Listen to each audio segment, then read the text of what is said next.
Let me ask you a question. Have you ever been in a public place, minding your own business, and then someone does something so awkward, so disruptive? You think, do they not see the rest of us here? Public spaces are shared spaces, and how we behave in them says more about us than we think. Today, we're going to get real about 9 things you should never do in public, not to shame, but to raise the bar. Because when we know better, we show up better. You know, one of the most powerful things about being in public isn't what we say. It's what we don't say. Respect is one of those things that doesn't need to be shouted, doesn't need a sign, doesn't even need a thank you.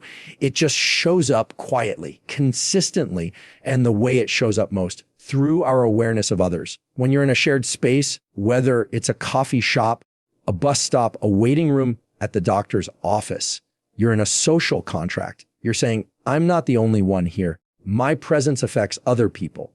And the people around you are saying the same thing, even if they don't realize it. That's respect.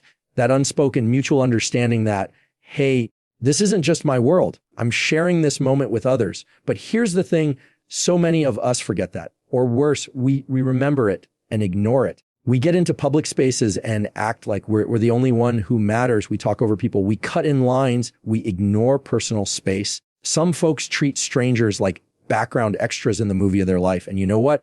Nobody wants to be treated like an extra. We all want to feel seen, heard, acknowledged.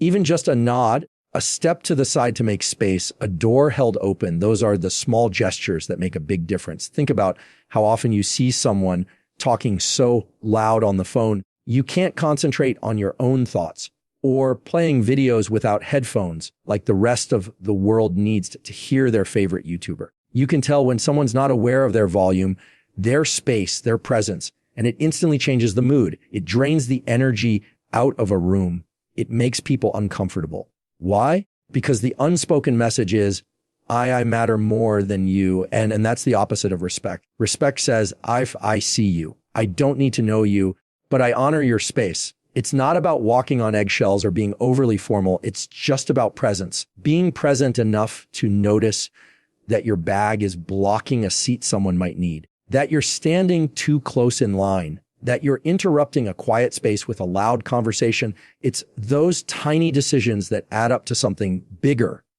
Let me give you a quick example. I was at the airport not long ago waiting at a gate, and I noticed this woman sitting next to an outlet. She had 3 devices plugged in, phone, tablet, and laptop, and people around her were clearly looking for a spot to charge their stuff. She saw them but didn't move, didn't offer, didn't even look up.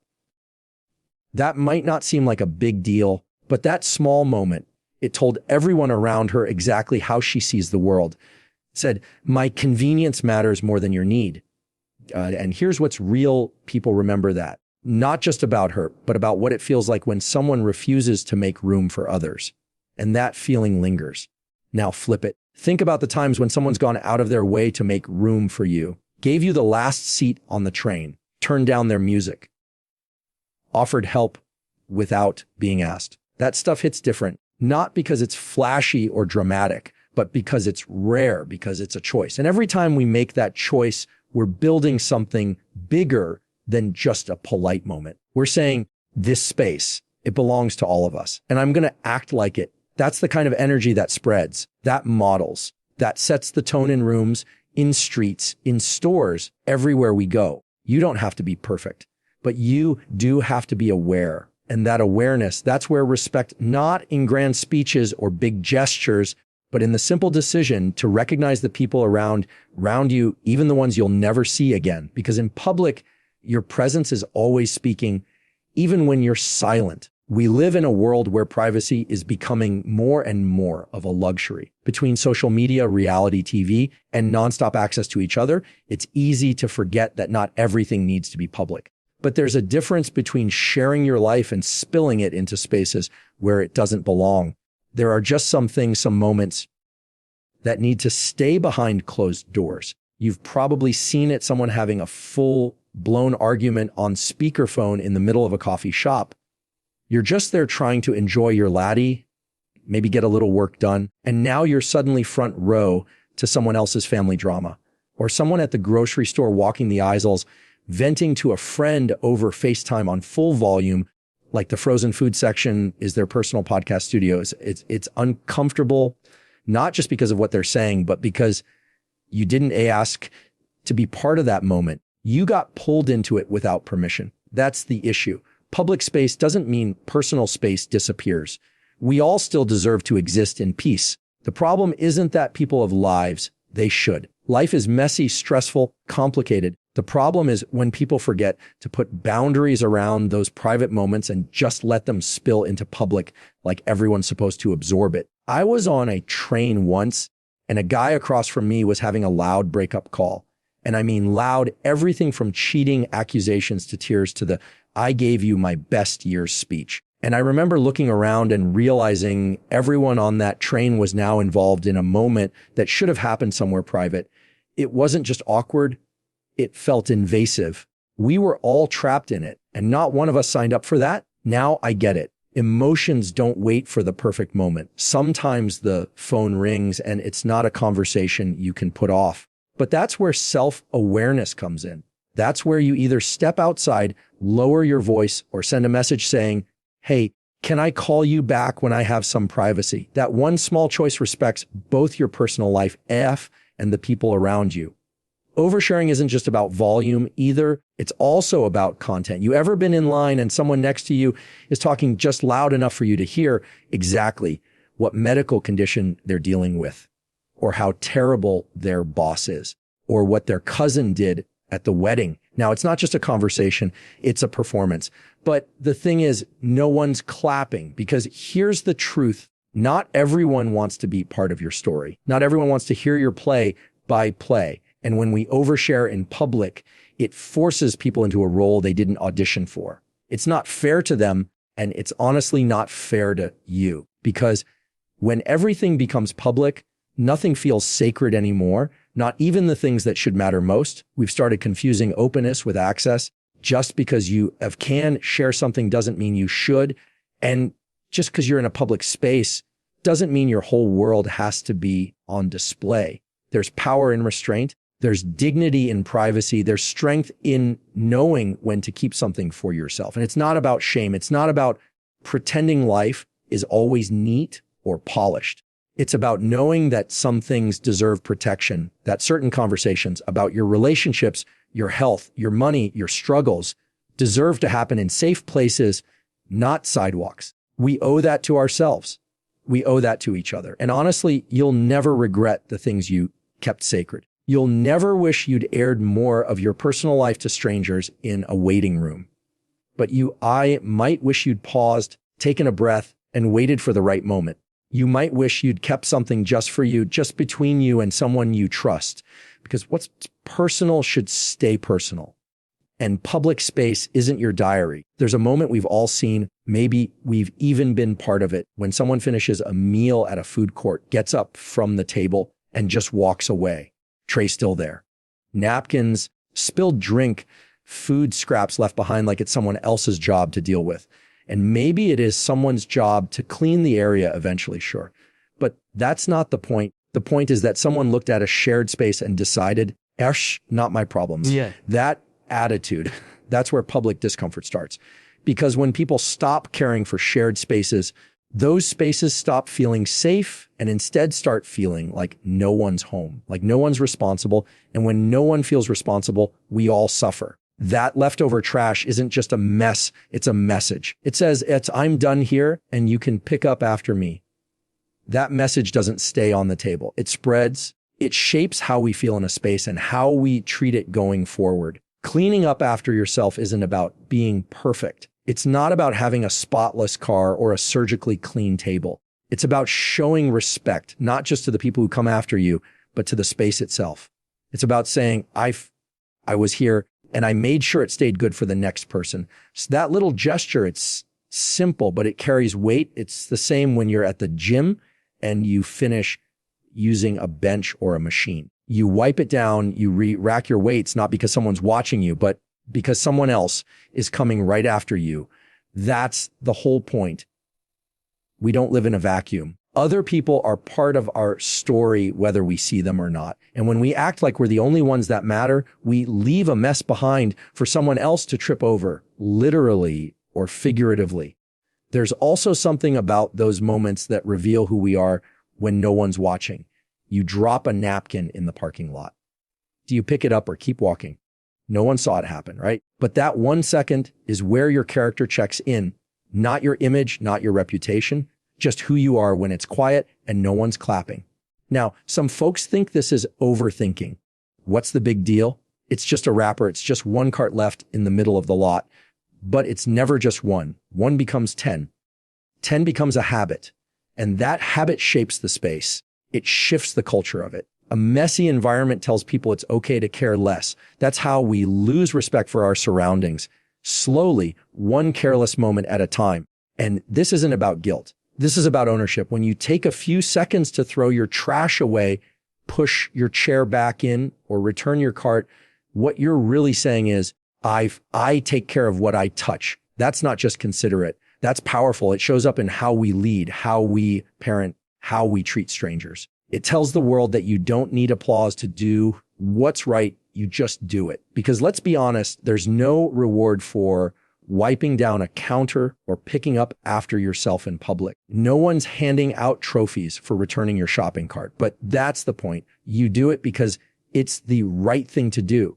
Because even the smallest act of care can shift the atmosphere. And the more people see it, the more it spreads, the more it becomes normal, the more it feels like this is just how we do things around here. You're not just leaving a place, you're leaving a footprint, and people will step into whatever you leave behind.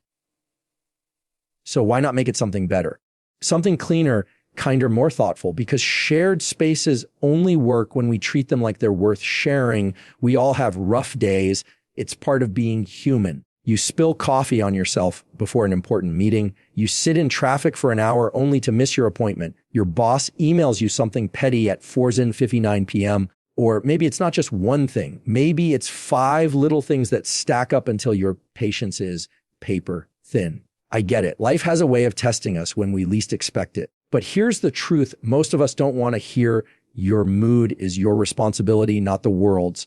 When we carry our stress, our anger, our frustration out into public and unload it onto others, we turn our personal storm into someone else's problem. And most of the time, that someone else is a complete stranger, someone who had nothing to do with the thing that set us off. But now they're catching the fallout. A snappy tone with a cashier, a passive aggressive comment to the person next to us in line, an eye roll or a sigh, just loud enough for people around us to hear. We justify it by saying, I'm just having a bad day, but that doesn't make it okay.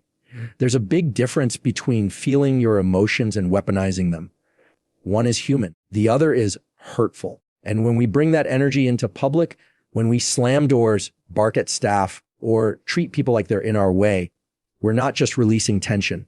We're projecting it. We're telling people, because I feel bad, I get to make you feel worse. And no one deserves that. I've seen it too many times. Someone in a checkout line being short with the clerk because something went wrong earlier in their day, or someone honking like crazy in traffic, not because they're in danger, but because they're mad and want the world to know. Or someone at a coffee shop snapping at the barista because their order wasn't right the first time. And behind all of that is one silent message. My emotions matter more than your dignity. But here's the part that gets overlooked. When we lash out in public, we don't feel better afterward. It might feel good in the moment. Sure, that flash of release, that little hit of control when everything else feels chaotic. But it doesn't fix what hurt us. It doesn't bring clarity or peace. All it does is add another layer of regret. Another moment we wish we'd handled better. Another stranger who now remembers us for all the wrong reasons. The real strength isn't in letting your frustration out on others. It's in holding the line. It's in pausing long enough to say, this isn't their fault and they don't deserve my worst. That pause, that's maturity, that's character. And most importantly, that's how we avoid becoming the very thing we're upset about. Now, I'm not saying you have to fake a smile when you're hurting. You don't have to pretend everything's fine when it's not. You just have to recognize the difference between feeling something and making others feel it too. Because when we're in public, we carry influence, whether we mean to or not. People watch how we handle pressure. They watch how we respond when things go sideways. And the way we show up in those moments tells a story. Even something as simple as a deep breath before speaking or choosing silence over sarcasm can shift a whole interaction. It tells the person across from you, I see you. I may be struggling, but I'm not here to punish you for it. That's what respect looks like when emotions are high. That's what self-control looks like when we're tempted to explode. And here's the thing. People remember that. They might not remember your name or even your face, but they'll remember how they felt around you, whether they left that interaction feeling respected or rattled, uplifted or drained. So no matter what's going on inside of you, don't turn your bad day into someone else's burden, because your storm isn't supposed to flood the room. One of the most underrated skills we can have, especially in public, is self-awareness. Not confidence, not charisma, not the ability to take up space. Just plain simple awareness. Awareness of how we're moving, how we're speaking, how we're affecting the people around us. It sounds small, but it's not. It's a superpower. Because when you're aware, you don't need someone to call you out. You don't need a sign to tell you to be quiet or step aside. You just know. We've all been in a situation where someone's completely unaware of the space they're taking up. Maybe they're blocking an aisle in the grocery store while scrolling on their phone. Maybe they're walking in a group, shoulder to shoulder on a narrow sidewalk, not leaving any room for others to pass. Or they've got their backpack swinging wildly on a crowded train, bumping into people without realizing it. It's not that they're trying to be rude. It's that they're not thinking about anyone else. And that's the problem.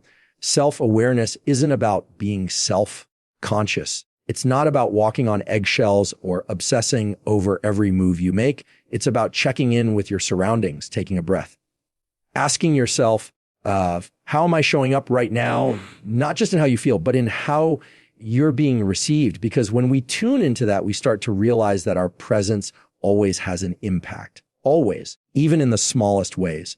It shows up in things like scent. You ever been in an elevator and someone walks in wearing enough cologne to knock out a horse? Or they've just come from the gym and haven't changed shirts, and suddenly the whole space feels 10 degrees more uncomfortable.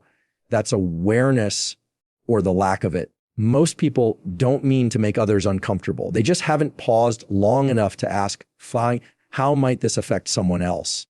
It also shows up with sound. We don't always notice when our earbuds are leaking music loud enough for the next row to hear, or when we're talking on the phone in a quiet place and the echo of our voice fills the room. We assume that because it feels normal to us, it must be fine for everyone else. But awareness challenges that. It makes you step outside of your own experience for a second and see the moment through someone else's lens. And the truth is, it's hard to do, because self-awareness takes humility.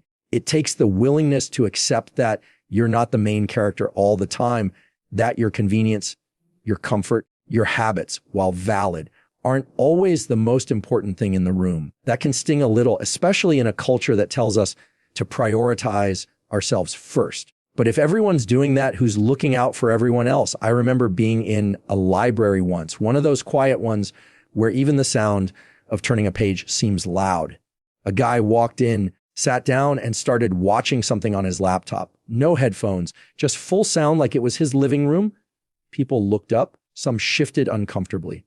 But no one said anything. Not because they weren't bothered, but because they were doing that thing we all do, hoping someone else will address it. Meanwhile, the guy had no clue, not because he was mean, just unaware. And that one moment turned a peaceful space into a tense one for everyone else.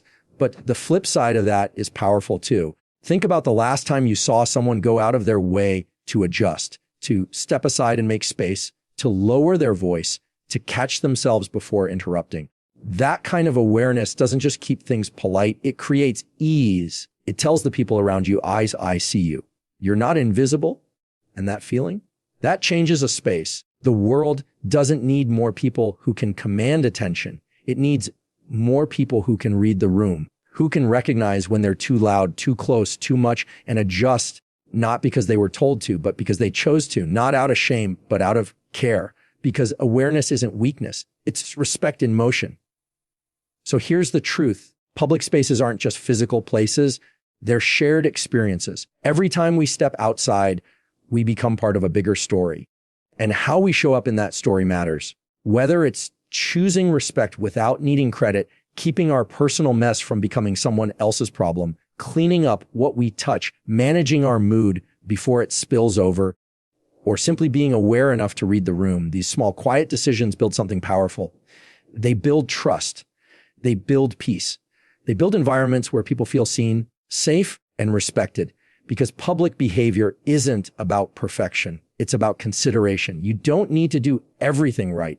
You just need to be intentional. So the next time you're out in the world, at the store, on a train, in a waiting room, pause for a second, look around, remember you're not alone in that space.